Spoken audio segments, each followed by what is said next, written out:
Barangay Hinebra, Justin Brownlee mga bro, excited kalaban si DJ Kennedy at Coach Timcon expected kay Troy Rosario.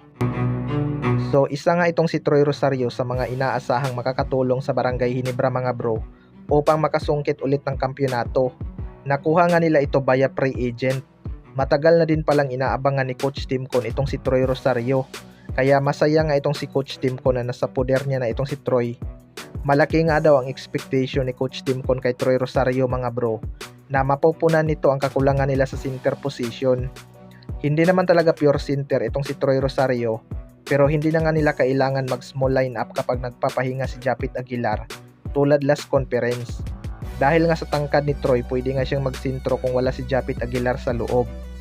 Well, para sa akin mga bro, kahit noong nasa TNT pa lang itong si Troy Rosario, nagsisintro na talaga to minsan kahit wingman talaga ang kanyang position. Kaya di na to mahihirapan mag-adjust sa Barangay Hinebra. Isa pa, paniguradong ganado din tong si Troy maglaro sa Barangay Hinebra dahil dream team niya nga ito. Kaya asahan natin na magiging malaking impact talaga tong si Troy Rosario sa opensa at dipinsa ng Barangay Hinebra. Masusubukan nga itong bagong lineup ng Barangay Hinebra kontra sa mainit na Inlex Road Warriors. Kailangan ngang paghandaan ng Barangay Hinebra ang kanilang unang laban dahil malakas din itong Inlex ngayon at tinalo pa ang defending champion na SMB. Sa kabilang banda naman mga bro, Justin Brownlee excited nang makalaban si DJ Kennedy. Nagpalit nga ng import ang Meralco Bolts mga bro dahil na-injured nga ang kanilang unang import. Ito ngang si DJ Kennedy ang ipinalit ng Meralco Bolts na kanilang import sa EASL. Hindi nga naging maganda ang kanyang simula sa kanyang debut game dahil foul trouble agad ito sa laban. Pero tumapos pa rin ito ng impressive performance with 32 points, 6 rebounds at 4 assists.